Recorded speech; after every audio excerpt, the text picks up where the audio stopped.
So I brought my notebook because I have a number of questions, some of which are mine and some of which are friends. But I want to thank Jerry for your insatiable curiosity and your allowing of Esther to come along for the ride.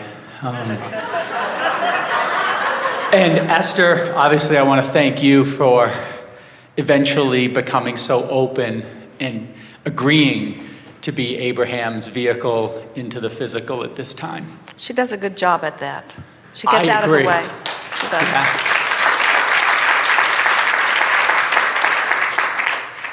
So I'm looking for some clarity. I've heard you talk about frivolous, non-physical beings with respect to the Ouija board and playing that game. And every thought that you've ever thought still exists. Every thought still exists. So let's talk about this. And we haven't said this before in this way either, so this is worth making a note of. So here you are, you're having experiences and you're thinking thoughts. You know what you don't want, you know what you do want. So think about what we've been saying. Oh, this is very good, you're really going to like this. So you know what you don't want, you know what you do want.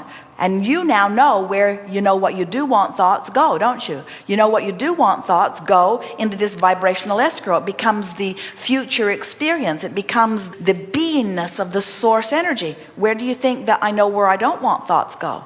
They don't go into the vibrational escrow. They're not eternally held, but they are part of the consciousness of the physical beingness that surrounds you. And every thought that has ever been thought still exists. And law of attraction is going to cause a coalescing of those thoughts. And so when we talk about the non-physical energy that you have access to, as Esther receives Abraham, she can feel by the swelling of love within her that she's receiving something that's coming from over there. But when you're playing with a Ouija board, you could tap into some of that if that is your vibrational place and intention. In other words, because you can read a book means you could read a book like this, which in our opinion would be of value to you to read it, since we wrote it. But since you can read this language, you could pick up books that are not necessarily to your advantage. And just because you can read it doesn't mean that it's necessarily a good thing for you to read.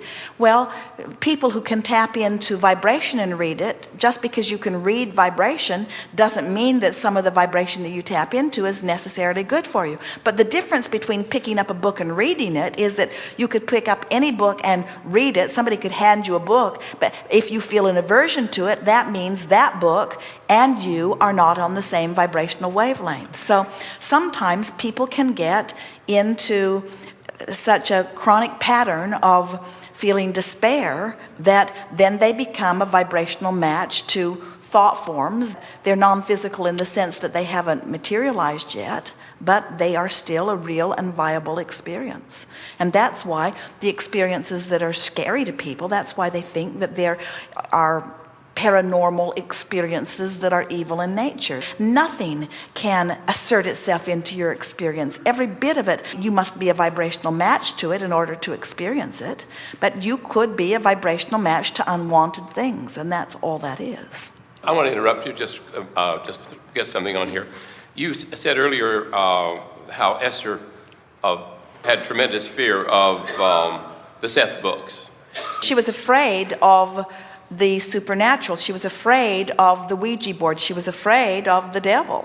Okay, and then you're saying, so trust our feelings. And so had we trusted that feeling, her feelings instead of mine, we wouldn't have had all this experience, or would we? When we talk about, it's a really important clarification. That's the only reason I interrupted. Well, when we talk about... Actually, I wanted to talk. When we talk about trusting your feelings, that statement must only come after your understanding that there is source energy and that good feels good. In other words, if you feel fear as you sit on a park bench because you fear that there's a monster in the bushes, whether there's a monster in the bushes or not, we think it's good to get away from the bench, because your belief that there's a monster in the bushes and you're sitting on the bench holds you in a vibrational place where you're allowing into your experience less than the goodness that you want. So we could say that in the fact that I didn't push the books on her and didn't take them in the bedroom as she requested, and I just continued to enjoy them, and the only thing I presented to her were some points that I thought were valid. It turns out that in improving life. Then her fear went away, but it was fear of something that didn't necessarily be afraid of, but she was afraid. And so, there was nothing in those books that was not a vibrational match. Nothing in those books, as Esther received them from Right. you, would have made her feel fear. Her fear was about what she'd been told about things like that. Okay. So now let's talk about this. So the thought that gave her fear was that there are bad things lurking that have the power to assert themselves into her experience. like The Exorcist or something, a movie it was years ago. So that as that fear was within her, as she felt that fear, what that fear is telling her, a feeling that she can trust, is that that thought is not in alignment with her greater knowing. That fear doesn't mean that those things are valid. It means that that thought is not a vibrational match to the well-being that she seeks. And that's why your clarification is important, because when we say trust your feelings, we mean once you understand what your guidance system is. This is the thing that is so interesting to us about this movement relative to law of attraction. People like the idea that their thoughts create, and they like the idea of being able to think thoughts deliberately and attract to them. But when you leave out the two vibrational aspects that are playing off one another, when you leave out the part of it that you are source energy and that law of attraction is responding to this ever-expanding part of you, then you leave out the guidance system. And when you leave out the guidance system, then you don't know where you're at within any thought or any creation. You can't tell where you are. There's no way to know if you're moving toward or away from something that you want or who you are. Thank you. So we'll clarify that more carefully. When we say trust your feelings, we mean once you've come into awareness that you are more than you know in this physical body, and once you are consciously aware that that non-physical part of you is the expanded version of that which you are, and once you have tasted through meditation or appreciation the sweetness of that alignment, and you use that as your standard, you use that as your placeholder, you use that as your indicator of what you are reaching for, then everything else will fall into alignment for you. So much so that when someone says to you, you are a good person, and you hear it, you will feel the resonance of it because your source agrees.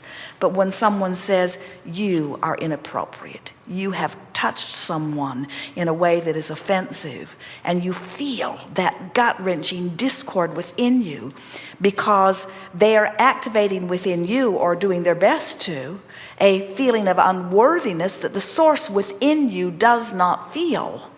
When you feel that, it lets you know that this thought is discordant to who you are. And the reason that we so want to talk about the thought is because everything is about the thought. There is nothing that you live or don't live. There's nothing that comes to you or that you hold away from you. There's nothing that you experience that is outside the thoughts you think. The thoughts you think equal the vibration you offer that law of attraction responds to, that brings all of the reality to you that you live. Everything that comes is about the thoughts you think. So when you get it, that the larger part of you lives and loves, and you are living and not loving, and you feel the discord of that, then you know what to do. Find a way of loving. Well, there are a lot of ways of loving. You can not look at this thing that you're having a hard time loving. That helps. Jesus said, turn the other cheek. That helped a lot. But there it is again. If you turn your cheek enough, you'll deactivate what you don't want because you've activated something else. And then that stops coming. Anything that's showing up is coming in response to something that's active within you. So now, as you understand that your guidance is showing you, there are two active parts of you: the source, love, God, active part of you, and the human, physical, now what I'm focused upon, part of me. When the two come together, life is sublime. When the two come together, you are source energy in this physical body, just like you knew you would be. Any deviation from that does not feel good. That's the guidance system that you can trust. Good time for a segment of lunch.